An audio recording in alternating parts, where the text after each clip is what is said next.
안녕하세요. 의리 없는 배우자의 쓸쓸한 최후를 지켜본 40대 여자입니다.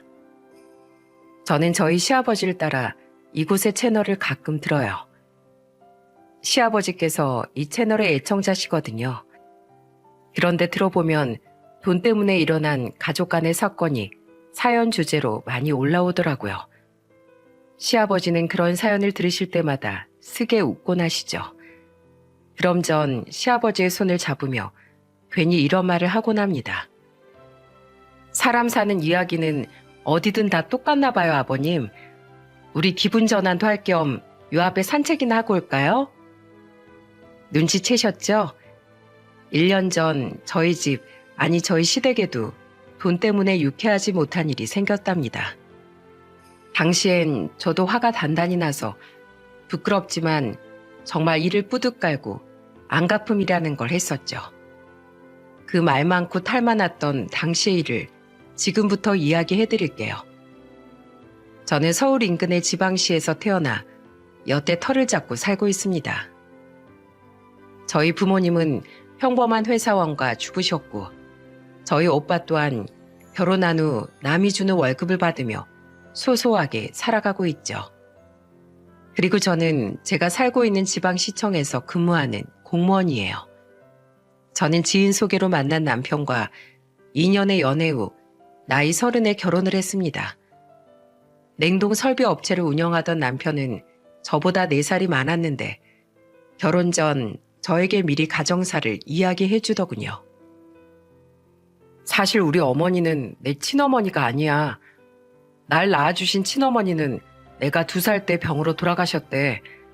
지금 어머니는 내가 5살 때 아버지와 재혼하신 분이야. 그렇다고 내가 구박을 당하면서 자란 건 아니야. 어머니는 우리 집에 오신 뒤로 내 남동생을 둘 낳으셨는데 동생들하고 큰 차별을 안 하고 키워주셨어. 차별이면 차별이지 큰 차별은 뭐예요? 뭐랄까, 밥을 굶은 것도 공부를 안 시켜주신 것도 아닌데 애정만 못 받았다고 해야 할까? 마치 베이비시터나 가정부가 돈을 받고 돌봐주는 것처럼 딱 그렇게 날 키워주셨거든. 2 동생한테는 안 그러셨는데 그래서 우리 아버지가 뒤에서 나 많이 챙겨주시고 그랬어. 우리 아버지 나한테 살면서 많이 미안해하셨어. 아버지라도 나에게 애정을 많이 주고 싶으셨는데 자신이 사업 때문에 바빠서 날 많이 못 챙겨줬다고 말이야. 젊은 시절부터 금연기계 공장을 운영하셨다던 시아버지는 성실하고 가족밖에 모르는 분이었다고 하더군요. 어린 시절을 너무 가난하게 보냈기에 자식들에겐 좋은 환경을 물려주고 싶다며 자신의 인생은 돌볼 생각도 않고 오롯이 일에만 매진하셨다고 말입니다. 남편은 자신을 안쓰럽게 바라보는 저를 보며 멋쩍게 말했어요. 그래도 우리 어머니 나쁜 분은 아니야. 좀 동생들을 더 아끼시고 억척스러운 부분이 있으시긴 한데 그 긴 시간 동안 우리 아버지 옆을 지켜주신 분이니 감사하고 있어. 솔직히 남편이 좋게 포장했다 뿐이지 남편은 거의 하숙생처럼 살았던 거 아닙니까? 시아버지께선 바깥일 하느라 남편을 잘 챙겨주지 못하셨을 텐데 엄마의 사랑이 자라나는 아이에게 얼마나 중요한진 여러분도 잘 아시잖아요. 게다가 배다른 형제들이 엄마의 사랑을 받는 걸 눈앞에서 보며 자랐으니 말은 안 해도 남편의 마음속엔 상처가 무수했겠죠. 남편이 얼마나 바르고 따뜻한 사람인지 잘 알았던 저는 그런 남편을 평생 옆에서 안아주고 지켜주고 싶었습니다. 그래서 남편의 청혼 또한 흔쾌히 받아들일 수 있었죠. 결혼 인사를 드리러 시댁에 처음 간 날 시모를 본 저는 남편의 억척스럽다는 말이 무슨 말인지 알 수 있었어요. 시모는 돈에 관한 일이라면 굉장히 인색한 사람이더군요. 우린 자식이라고 막 퍼주는 그런 부모 아니거든. 여태 먹여주고 키워줬으니 결혼 지원금은 없다. 너희가 본 돈으로 알아서 살림 꾸리고 살아. 뭐? 당신 그게 무슨 뜬금없는 소리야. 내가 자식들 고생 덜 시키려고 젊은 시절 다 바쳐서 이 공장을 일궈온 건데 자식 결혼할 때 돈 한 푼 안 해줄 거면 뭐하러 그런 수고를 했겠어? 자식에게 막 퍼주는 건 옳지 않지만 지나치게 인색해서도 안 돼. 부모가 능력이 있을 때 자식 살 길은 미리 터놔줘야지. 하지만 여보, 자식한테 쉽게 돈 내주면 나중에 자식한테 소박 맞는다고 누가 그럽디다. 글쎄, 내가 전 재산을 다 준다는 것도 아닌데 왜 이렇게 유난이냐고. 어째 엄마라는 사람이 자식을 그런 눈으로밖에 못 봐.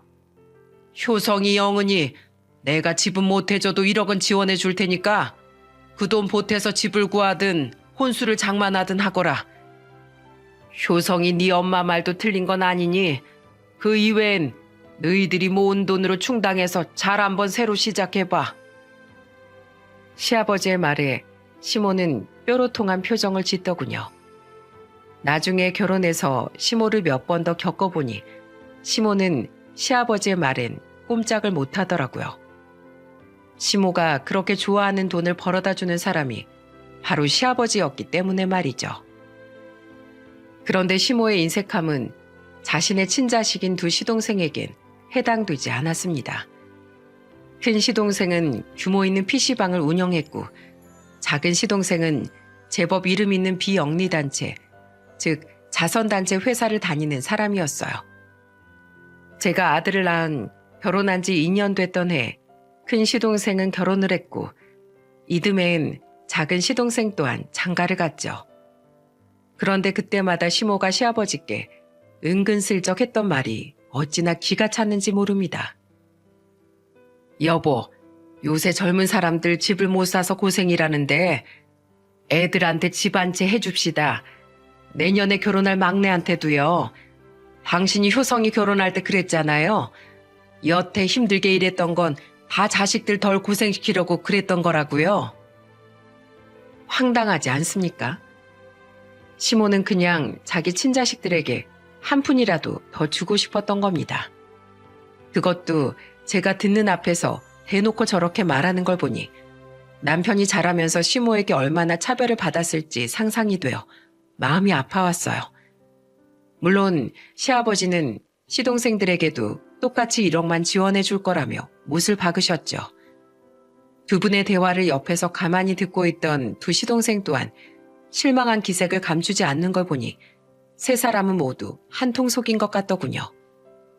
평소에도 돈 이야기를 꺼낼 때가 아니면 시부에게 살가운 적 없던 두 시동생이 별로 마음에 들지 않았는데 그 모습을 보고 한층 더 정이 떨어졌어요. 이 한심한 꼴을 일 때문에 못 온 남편이 보지 못해 다행이라는 생각이 들었죠. 결혼한 동서들 중 큰 동서는 미용실을, 작은 동서는 동대문에서 옷가게를 하던 자영업자였습니다. 시동생들은 남편 빼고 둘이서만 친하게 지냈는데 동서들 또한 둘이서 쿵짝이 잘 맞는 모양이더군요. 작은 형님, 이번에 세금 얼마나 내셨어요? 나라에선 자영업자들한테 해주는 것도 없으면서 뭔 세금은 그렇게 많이 떼어간대요? 그러니까 동서, 웬만한 현금은 소득신고하지 마. 난 현금가로 하면 무조건 5% 할인해줘. 대신 현금 영수증도 절대 안 된다고 하지. 그럼 손님은 싸게 머리해서 좋고 난 세금 안 떼서 좋고 얼마나 좋아? 저도 그렇게야 이미 다 하고 있죠. 작은 형님, 혹시 장부는 어떻게 관리하고 계세요? 여기서 더 절세할 방법 있나 다음에 제 장부 좀 봐주실래요? 알았어. 다음 명절 때 만나서 서로 봐주자. 저기 공무원 형님, 혹시 꼰대처럼 이런 거 국세청에 꼰지르시고 그러시는 거 아니죠? 가족끼리 서로 얼굴 붉히는 일 만들지 말자고요. 왜 가만히 있던 사람한테 트집이야? 그리고 말 나온 김에 딴지 걸려는 게 아니라 세금 문제는 동서들 정말 조심해야 돼. 국민으로서 납세 의무는 잘 지켜야지. 헐, 납세 의무래. 형님, 남들도 다 이 정도는 하고 살아요. 누가 따분한 공무원 아니랄까봐. 우습게도 시모와 두 동서는 똘똘 뭉쳐서 저를 왕따시키더군요. 게다가 제가 입 바른 소리를 하자 두 동서는 대놓고 저를 비웃었어요. 저와 남편은 둘 다 화가 나서 동서들에게 한마디 하려고 입을 열렸는데 그때 우리보다 먼저 화를 내준 사람이 바로 시아버지였답니다. 둘째, 막내 너희들. 지금 큰애한테 말버릇이 그게 뭐야? 아버님, 그게요. 저흰 그냥 형님이 자영업자 일을 너무 모르시는 것 같으니까 그런 거예요. 자영업자의 서름? 대놓고 탈세하는 게 자영업자의 서름을 달래주는 일이야? 내가 내 사업만 40년 가까이 한 사람이야. 그리고 너희들 시숙도 자기 사업 잘 꾸려나가고 있는 자영업자고. 그럼 우리처럼 정직하게 세금 따박따박 내고 사는 사람들은 뭐 사업이 뭔지도 모르는 바보들이냐? 부끄러운 줄 알아야지.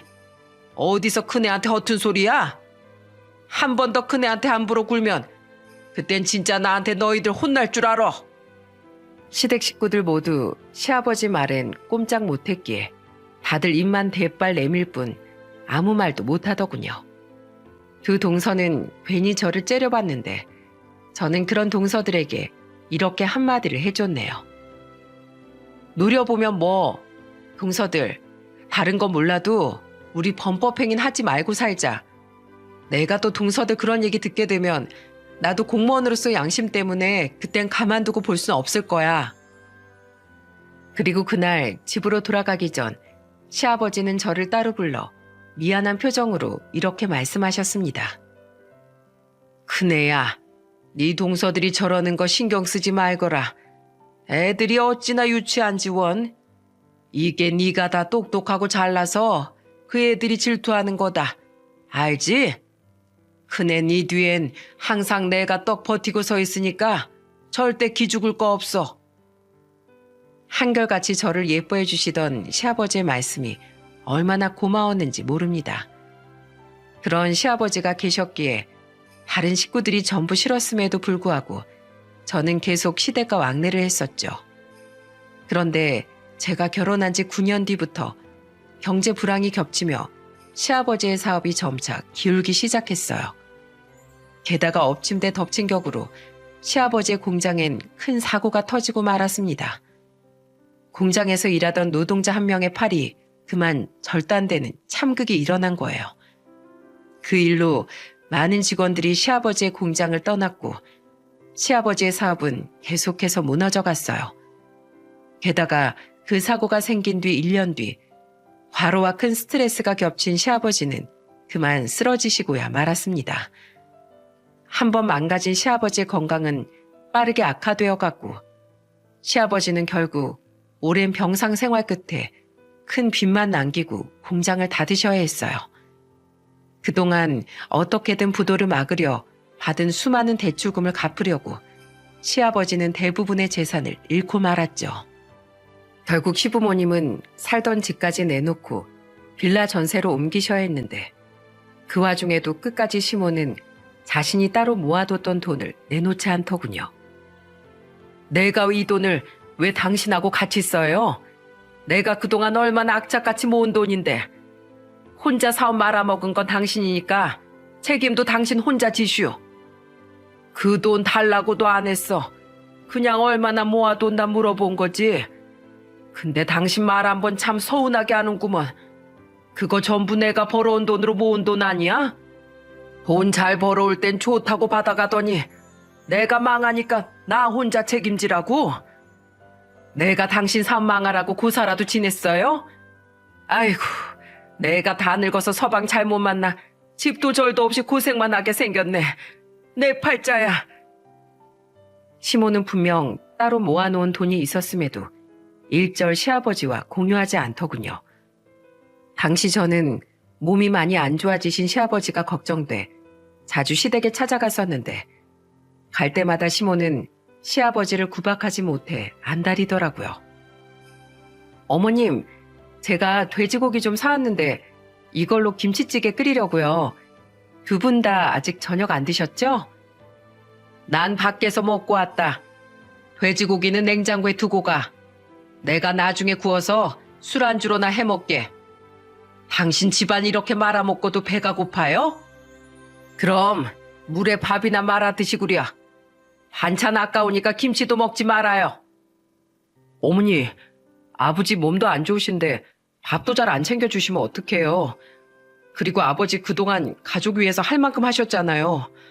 그럼 수고했다고 말씀해주지 못할 망정 왜 이렇게 아버지 못 잡아먹어서 안달이세요? 아버지 사업이 잘 될 땐 아버지 말에 아무 말씀 못 하시더니 아버지가 돈 못 번다고 이제 와서 이렇게 찬밥 취급하시는 건 아니지 않나요? 넌 끝까지 네 애비 편이다 이거지? 그리고 돈 잘 벌어올 때나 하늘 같은 서방이지 돈도 못 버는 양반이 무슨 서방 대접을 받기로 하네. 내가 안 버리고 데리고 살아주는 것만으로도 감지덕지해야지. 그렇게 위풍당당하셨던 시아버지는 시모의 구박에 점점 위축되어 가셨습니다. 가뜩이나 몸도 쇠약해진 데다 공장을 닫은 일로 많이 우울하신 상태였는데 시모가 자신을 밥벌어지 취급하니 심리적으로 많이 작아지셨던 거겠죠. 게다가 두 시동생과 동서들 또한 시아버지께 재력이 없어지니 시모를 따라 시아버지를 무시하기 시작했어요. 안타까운 마음에 저와 남편이 시아버지를 열심히 챙겼음에도 우울과 스트레스로 인해 시아버지는 계속해서 말라가시기만 했습니다.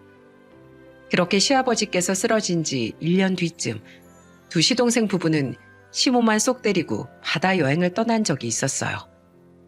저와 남편은 집에서 혼자 밥을 물에 말아먹고 계실 시아버지가 걱정되어 한우를 사들고 시댁으로 향했습니다. 당시 10살이었던 저희 아들도 함께 말이죠. 아버님, 오늘 소고기 구워 먹고 오랜만에 술도 한잔하면서 우리끼리 재밌게 놀아요. 그리고 아버님, 어머님이 주는 맨밥에 물만 자꾸 말아 드시지 말고 이 돈으로 밖에서 맛있는 것도 좀 사드세요. 너무 마르셔서 이러다가 또 쓰러지실까 봐 저 너무 걱정돼요. 저는 시아버지께 100만 원이 든 봉투를 건넸습니다. 그러자 시아버지는 눈물을 뚝뚝 흘리며 제게 고맙다고 말씀하셨죠. 고맙다 큰애야. 날 생각해 주는 건 너랑 효성이밖에 없구나. 난 요즘 내 자신이 너무 초라해서 살기가 싫다. 아내도 잘못 얻고 자식 농사도 잘못 지은 것 같아. 게다가 평생 일궈 온 공장까지 다 망해버렸으니 내가 그동안 뭘 위해 이렇게 아등바등 살았나 싶었는데 너랑 효성이를 보며 내가 유일한 위안을 얻는단다. 아버님, 예전에 저한테 그러셨죠? 제 뒤엔 항상 아버님이 있으니까 절대 움츠러들지 말라고요. 그 말 제가 그대로 돌려드릴게요. 아버님 뒤엔 항상 저랑 제 남편이 있으니까 어머님이 아무리 뭐라고 하셔도 절대 기죽지 마세요. 아버님이 요즘 너무 작아지시는 것 같아서 저 너무 속상해요. 우리 아버님이 원래 얼마나 당당하고 멋진 분이셨는데요. 돈 그까짓 거 있다가도 없고 없다가도 있는 건데 그게 뭐라고 아버님이 이렇게 움츠러드세요. 절대 그러실 필요 없어요. 아셨죠? 제 말에 시아버지께선 생각이 많아지시는 듯 했습니다. 그런데 그때 갑자기 예상치 못한 소리가 들려왔어요. 뭐야, 너희들 와 있었니? 그건 바로 그날 아침 여행을 떠났던 시모와 두 시동생 부부가 시댁에 들어오는 소리였어요. 시동생들의 자식인 두 조카도 함께 말이죠. 아, 네. 근데 왜 다들 벌써 돌아오셨어요? 여행은요? 둘째 차에 문제가 생겨서 카센터에 맡기고 하는 수 없이 그냥 돌아왔다.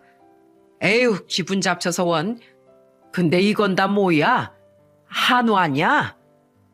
그런데 시모는 집에 들어오자마자 거실 테이블 위에 놓인 한우 세트와 시아버지의 손에 들린 돈 봉투를 발견하곤 인상을 팍 찌푸리더라고요. 시모는 돈 봉투를 확 낚아채더니 돈을 세어보기 시작하더군요. 그리곤 이내 얼굴이 불그락 푸르락해지더니 저를 노려보며 소리를 치기 시작했습니다. 너희들 지금 나 없을 때 몰래 와서 이 양반만 쏙 챙겨주고 가려고 한 거냐? 효성이 너 40년 동안 먹여주고 키워줬더니 그래봤자 나는 개모다 이거야? 집안 쫄딱 말아먹은 건 저 인간인데 너희 아버지 때문에 고생하는 나한테는 왜 아무것도 안 줘? 뭘 잘했다고 저 인간한테 100만 원이나 주냐고. 이건 압수야. 어머님은 저희가 명절에 드린 50만 원 전부 가지고 가셨잖아요. 아버님 마르신 것 좀 보세요.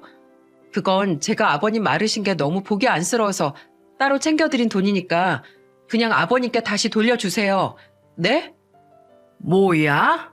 오호, 난 네 남편 친엄마도 아니다 이거지? 그래서 너 날 이렇게 무시하는 거냐? 고생은 내가 하고 있어. 내 남편 내가 굶겨주기든 뭐라든 네가 뭔 상관이야? 어머님, 진짜 해도 해도 너무하시네요. 저 솔직히 말씀드릴게요. 어머님 여태 일도 안 하고 편히 사신 거, 그만큼 따로 돈 모으실 수 있었던 거 전부 아버님 덕분 아닌가요? 그런데 고작 200만 원이 아버님 손에 들어가는 게 그렇게 아까우세요? 평일 주말 할 것 없이 가족을 위해서 일만 하며 사셨던 분인데 어떻게 이런 분을 그렇게 무시하고 괄시할 수 있어요? 어머님 말씀대로 어머님 남편이신데 아내이신 어머님이 누구보다 아버님을 감싸주셔야 되는 거 아니에요? 근데 이게 어디서 말대답이야? 오냐오냐 해줬더니 건방지게. 아! 저는 너무 화가 난 나머지 시모에게 바락바락 대들고 말았습니다. 그런데 시모는 그런 제 모습이 분해서 견딜 수가 없던 모양이더군요. 시모는 결국 자기 화를 참지 못하고 제 뺨을 세차게 내려쳐 버렸죠. 여보, 큰애야. 그 모습을 본 남편과 시아버지는 놀라서 제게 달려왔습니다. 뺨을 맞아본 건 난생 처음이었던 전 어안이 벙벙해서 잠시 뺨을 감싸고 멍하니 서 있었죠. 그런데 그 와중에 두 동서는 그런 저를 보며 비웃고 있지 않겠어요? 큰형님 끝까지 자기가 무슨 선비인 것 마냥 어머님한테 잘난 척하더니 아주 꼴 좋네요. 아유, 뺨 맞은 거 보니까 내 속이 다 시원하네. 여행 취소돼서 짜증났는데 이런 구경거리가 있을 줄이야. 진짜 꿀잼이다. 이참에 어머님이 형님 코를 팍 눌려버려서 형님이 2번 다시 못 가불었으면 좋겠어. 그리고 그동안 아버님이 돈 좀 있으시다고 얼마나 큰 소리를 치셨어? 형님하고 아주버니만 없으면 아버님도 자식들한테 따돌림 당하면서 지난 날을 반성 좀 하시겠지. 두 동서의 조롱에 정신이 번쩍 돌아왔습니다. 그때 확실히 깨달았어요. 시모와 동서들은 더 이상 저와 남편 그리고 시아버지의 가족이 아니라는 사실을요. 어머님, 저 때리셨어요? 하, 얘 눈깔 봐라. 그래, 쳤다. 그럼 네가 뭐 어쩔 건데? 어머니, 지금 저희 안 사람한테 뭐 하는 짓이에요? 당장 사과하세요. 내가 사과를 왜 해? 사과는 건방진 저것이 나한테 해야지. 너 끝까지 네 애미는 모른 척하고 네 아내만 챙기겠다 이거야? 아이고 동네 사람들.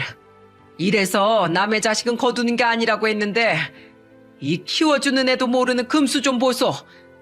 내가 호라비 니아비 인생까지 구제해줬건만 아주 나한테 감사할 줄이라곤 개미 코딱지만큼도 모르는구나. 당신 그만 안 해. 내가 당신하고 살아온 세월이 있어서 어떻게든 당신하고 꾹 참고 살아보려고 했는데 더는 못 참겠어.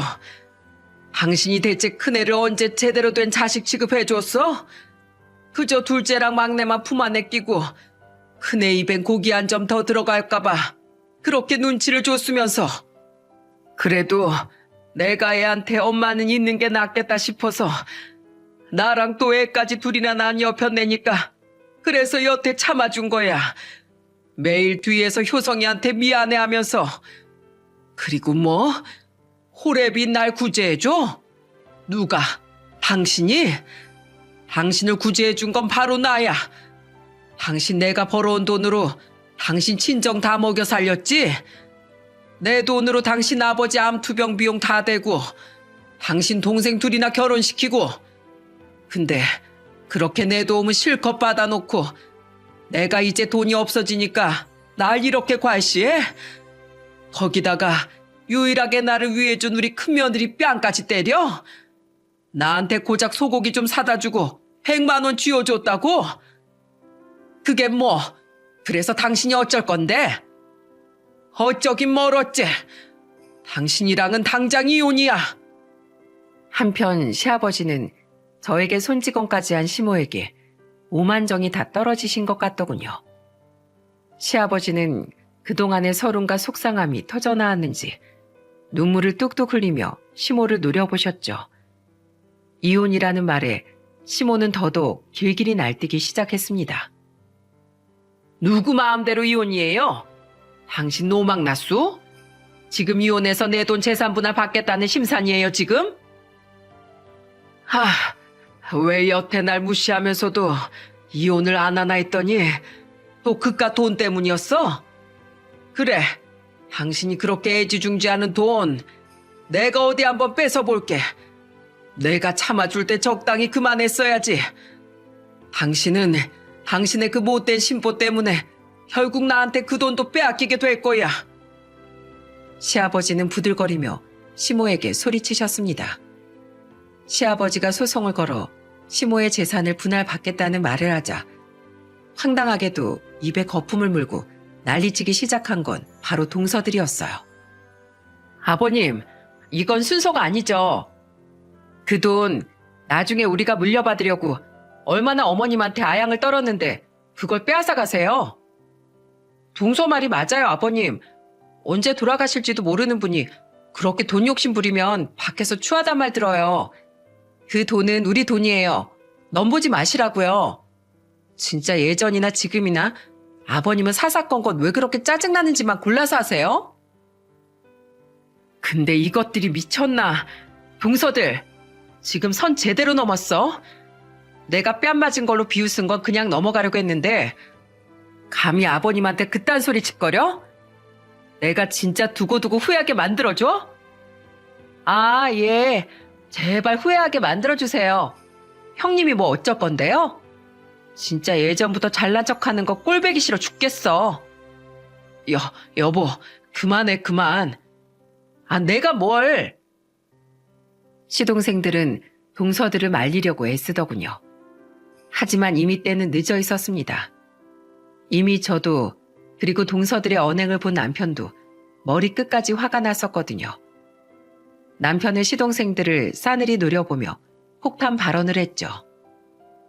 내가 봐주려고 했는데 더는 안 되겠다. 희성이 희국이 너희 둘. 2년 전 나한테 각각 빌려간 8천만 원 당장 갚어. 그때 분명 차용증에 2년 안에 갚겠다고 썼지? 솔직히 나 사업하는 사람이라 확실히 하려고 차용증 받긴 했지만 그래도 내 형제들이니까 너희들이 갚을 때까지 천천히 기다려주려고 했어.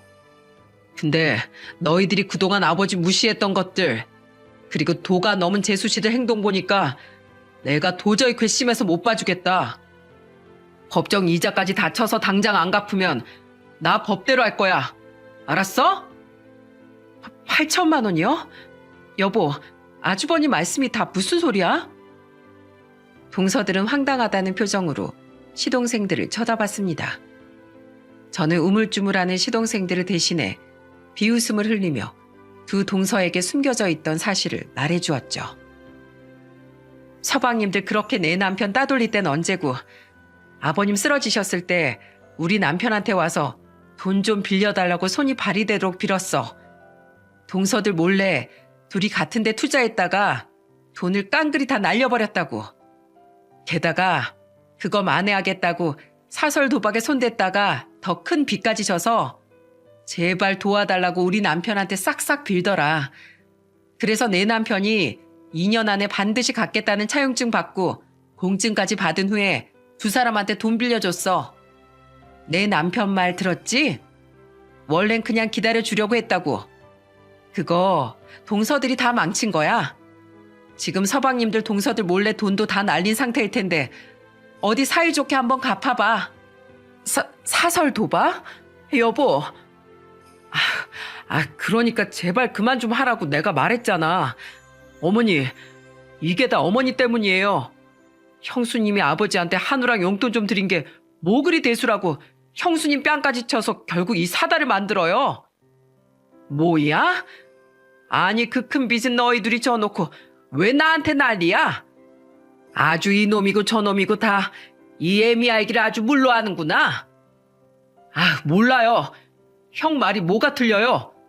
다 맞는 말인데 어떻게 하실 거예요? 이게 다 어머니 때문이니까 어머니가 그 돈 다 갚아주시면 되겠네요. 우린 지금 먹고 죽을래도 그 돈 없단 말이에요. 아니, 그 돈을 왜 나한테 달래? 이제 너희들 아버지한테 뜯어낼 생활비도 없는 마당에 그 돈은 내 전 재산이야. 못 줘. 그리고 그렇게 큰 액수도 안 돼 어차피. 아주 개판이었습니다. 동서들은 이게 어떻게 된 일이냐며 시동생에게 화를 내고, 시동생들은 이게 다 시모 탓이라며 시모에게 돈을 내놓으라고 닥달하고, 시모는 그렇게 자기 친자식들을 싸고 돌더니 유일하게 남은 재산이 아까웠는지 끝까지 돈을 못 내놓겠다며 악다구니를 쓰더군요. 게다가 어린 조카들은 어른들의 모습을 보며 엉엉 울고 있었고, 저희 아들은 제 남편 뒤에 숨어서 잔뜩 겁에 질려 있었죠. 그 모습을 보니 솔직히 제가 이 가족의 구성원이라는 사실이 너무 창피해졌습니다. 남편 또한 같은 생각이었는지 시뻘개진 얼굴로 그 모습을 보며 헛웃음을 짓더군요. 가정을 이 모양으로 꾸려놓고 내가 찰랑 가장이랍시고 으스대며 살았다니 내 자신이 너무 한심하구나.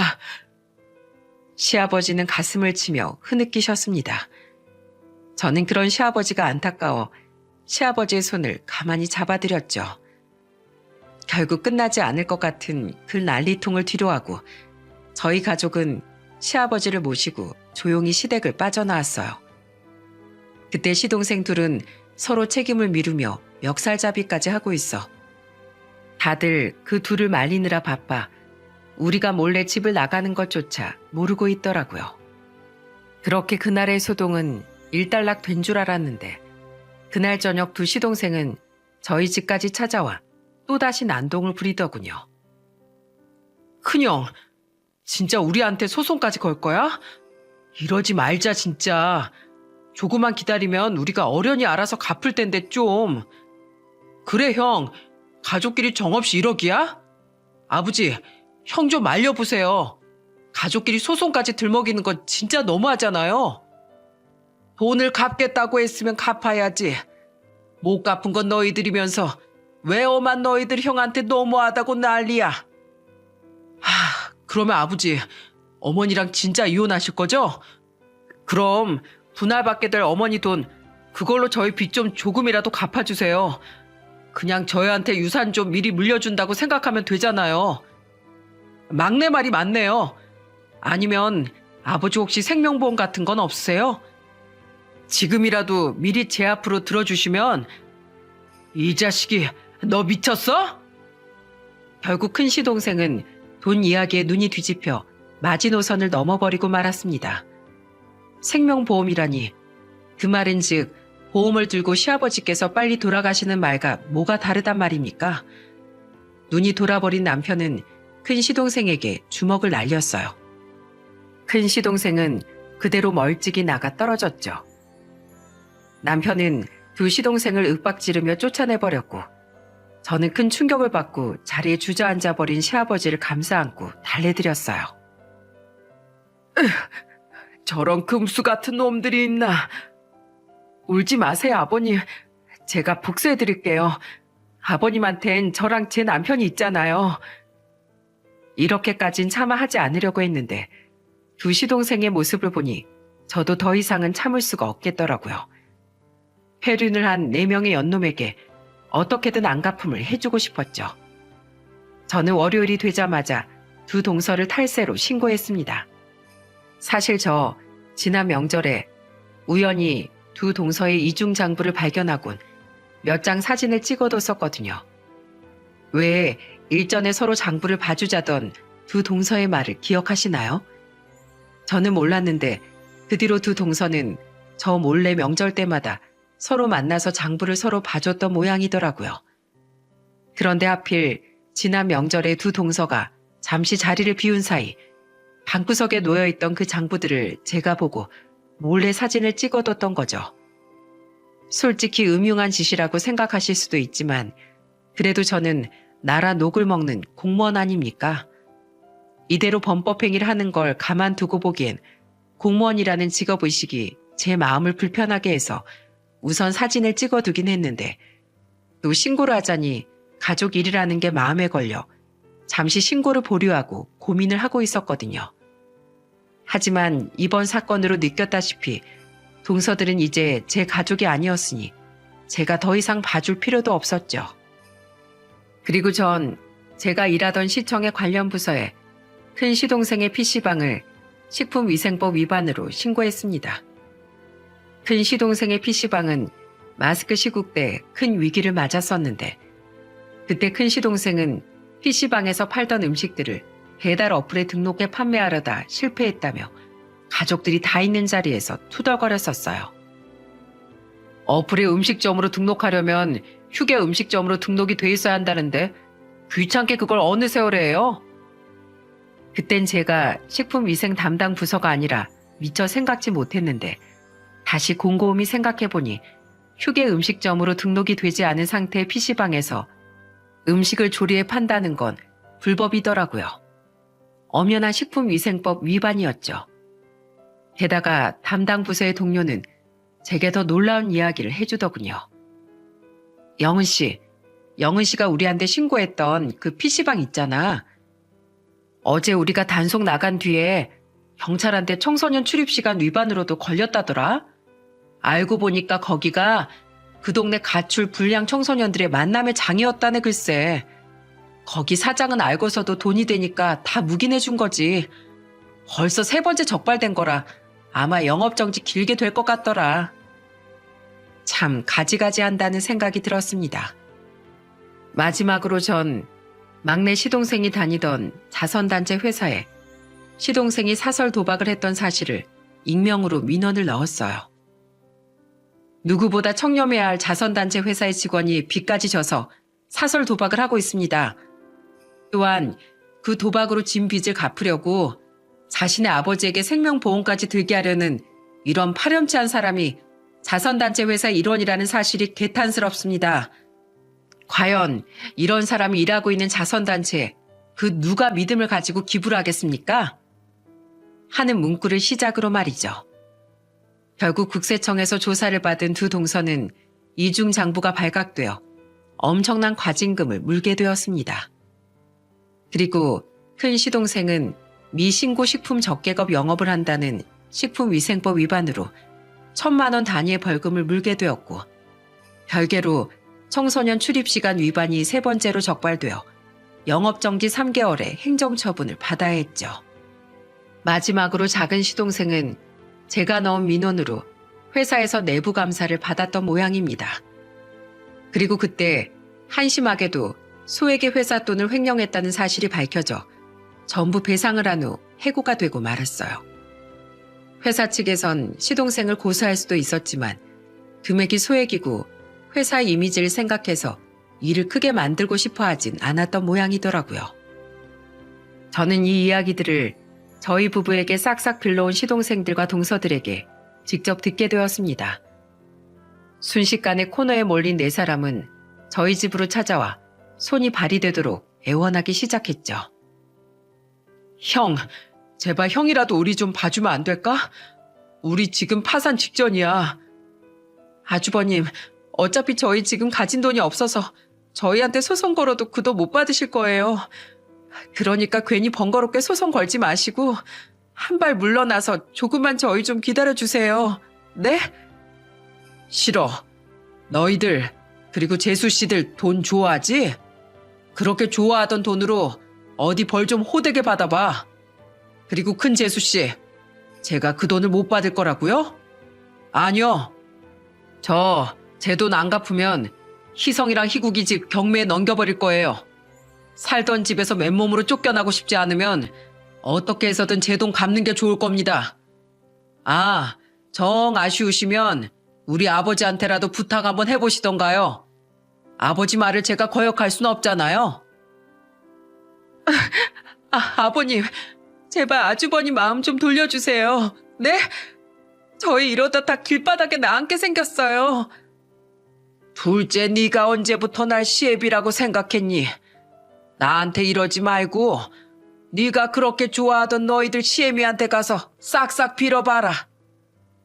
그들은 이혼 소송을 하며 저희 집에서 머물고 계시던 시아버지에게까지 애원했지만 돌아온 건 시아버지의 냉담한 반응뿐이었습니다.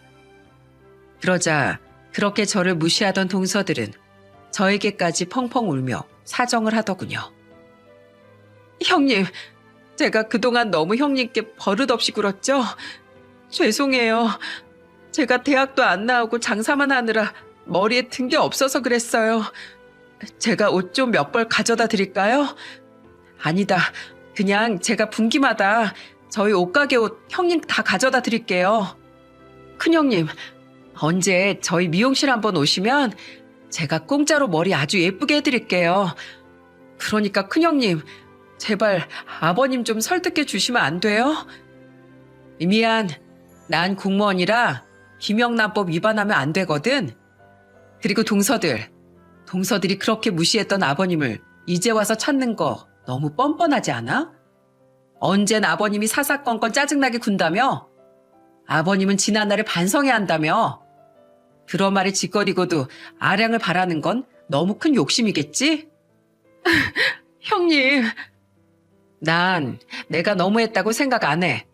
내 남편도 아버님도 돈이라는 악마에 홀려서 주워 담지 못할 악담을 내뱉고 다닌 건 바로 동서들과 서방님들이야. 물론 어머님도 빼놓을 수 없겠지. 그러니까 이제 함부로 뱉은 말에 대한 책임을 질 때야. 이번 일로 사람은 입을 조심해야 한다는 사실을 좀 깨달았으면 좋겠네. 결국 애원에 실패한 두 시동생 부부는 각자 집을 담보로 대출을 받아 우리에게 돈을 갚아야 했습니다. 게다가 시아버지 또한 시모가 그토록 내놓기 싫어했던 시모의 재산을 분할받을 수 있었어요. 시모가 건강이 악화됐던 시아버지를 푸대접했던 증거가 명확해 상담받은 변호사에게도 소송에서 붙어봤자 승산이 크지 않다는 이야기를 들은 시모가 울며 겨자 먹기로 협의 이혼에 동의를 했거든요. 그렇게 시아버지는 시원섭섭한 마음으로 황혼 이혼을 하게 되셨죠. 저희가 아예 시아버지를 모시게 되며 두 분이 함께 살던 전셋집엔 시모가 혼자 남게 되었는데 얼마 전 전세 계약이 만료되며 시모는 훨씬 작은 집으로 이사를 갔다더군요. 한 달 전 시아버지는 시모의 전화를 한 통 받았는데 그때 옆에 있던 전 엉엉 울던 시모의 목소리를 선명하게 들을 수 있었습니다. 여보, 잘 살고 있어? 나 없으니까 쓸쓸하지 않아요?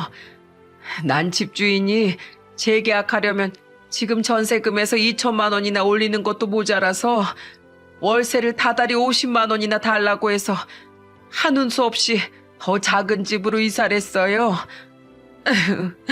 그때 희성이랑 희국이한테 같이 좀 살자고 말했더니 저 때문에 자기들 인생이 전부 망가졌다면서 어림없는 소리 하지도 말랍디다. 그 애들 명절에도 나한테 코빼기도 안 비쳤어요. 여보, 자식 키워봤자 다 소용없습디다.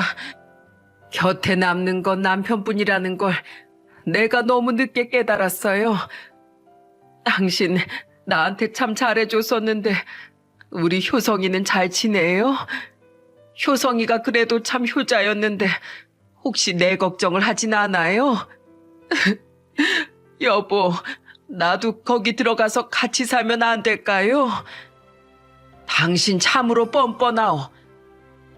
날 그렇게 박대했으면서 이제 와서 곁에 남는 건 남편뿐이라고?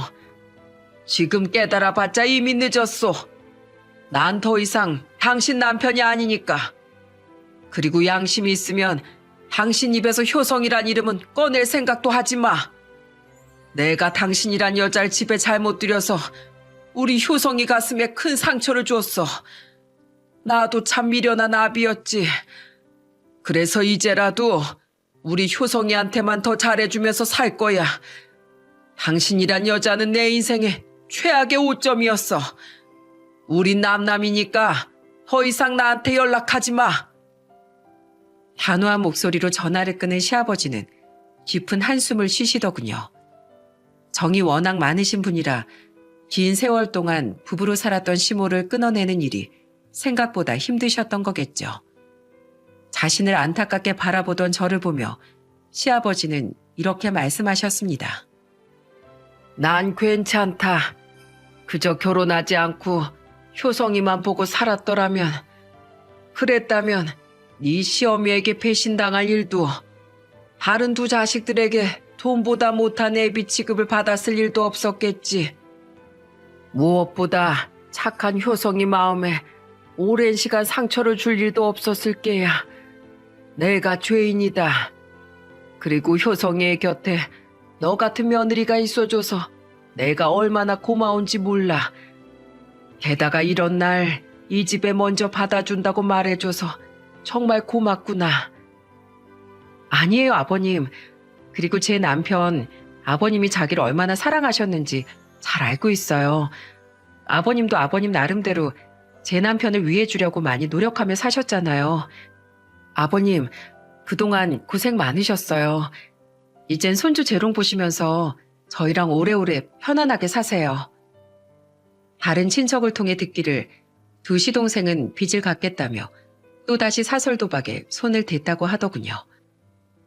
결국 큰 시동생은 빚을 갚기 위해 PC방을 팔고 배달 아르바이트를 뛰고 있고, 무직이던 작은 시동생은 작은 동서에게 이혼을 당했다고 합니다. 조카는 작은 동서가 데려갔고요. 갈 곳 없이 빚만 잔뜩이던 작은 시동생은 그렇게 원망했던 시모의 집에 들어가 살게 되었다고 하네요. 사람 일이라는 게 참 언제 어떻게 될지 모르는 일 같습니다. 그렇죠? 우리는 지금 시모와 두 시동생과 인연을 끊고 시아버지와 행복한 삶을 살고 있습니다. 그렇게 가스라이팅을 하던 시모가 없어지자 시아버지는 전처럼 밝은 모습을 많이 되찾으셨어요.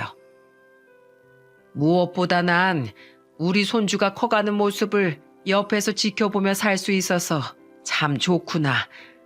우리 승진이는 효성이 어릴 적이랑 참 많이 닮았어. 우리 효성이 어릴 적엔 내가 사업한다고 바빠서 옆에 있어주지 못했는데, 이렇게 승진이가 자라는 모습을 보니 과거에 내가 챙겨주지 못했던 효성이에 대한 미안함이 더욱 커지는구나. 시아버지는 어린 시절 남편에게 주지 못했던 사랑을 지금이라도 많이 주고 싶으셨는지 요즘엔 가끔 저를 대신해 손수 저녁상을 차리시곤 합니다. 효자이긴 했지만 시아버지와 그런 살가운 관계를 가져본 적 없었던 남편도 처음엔 그런 시아버지를 어색해했는데, 요즘엔 음식에 대해 둘이 토론도 나누며 많이 가까워진 모습을 보여주곤 해요. 저야 뭐 남편 덕분에 시아버지 밥상도 얻어먹어보고, 무엇보다 전보다 더 행복해 보이는 남편의 모습을 볼 수 있게 됐으니 마냥 좋기만 하죠. 저는 앞으로 가슴에 상처가 많은 두 남자에게 든든한 버팀목이 되어 힘차게 살아가려고 합니다. 또한 저희 아들에게 돈보다 더 가치 있는 아주 많은 것들에 대해 알려줄 수 있는 좋은 엄마가 되려고 노력할 거예요. 그리고 얼마 전 시아버지께서 제게 이런 말씀을 하시더군요. 어머마, 그 유튜브 채널에 내 사연도 한번 보내보거라. 네? 괜찮으시겠어, 아버님?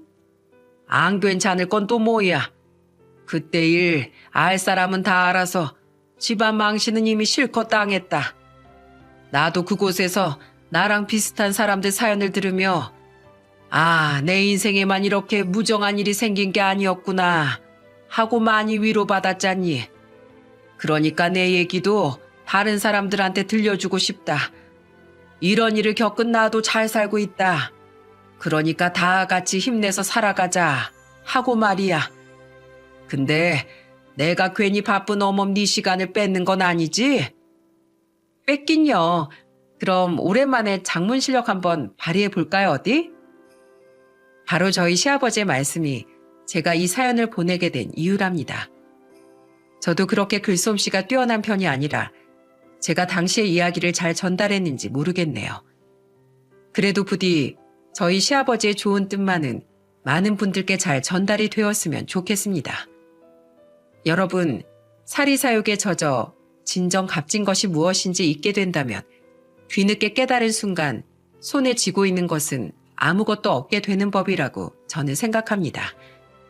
뒤늦게 땅을 치고 후회하던 제 시댁 식구들만 봐도 알 수 있죠. 그러니 부디 많은 사람들이 이 사실을 잊지 않고 후회 없는 삶을 살아가셨으면 좋겠습니다. 여러분 모두의 행복한 삶을 응원할게요. 감사합니다.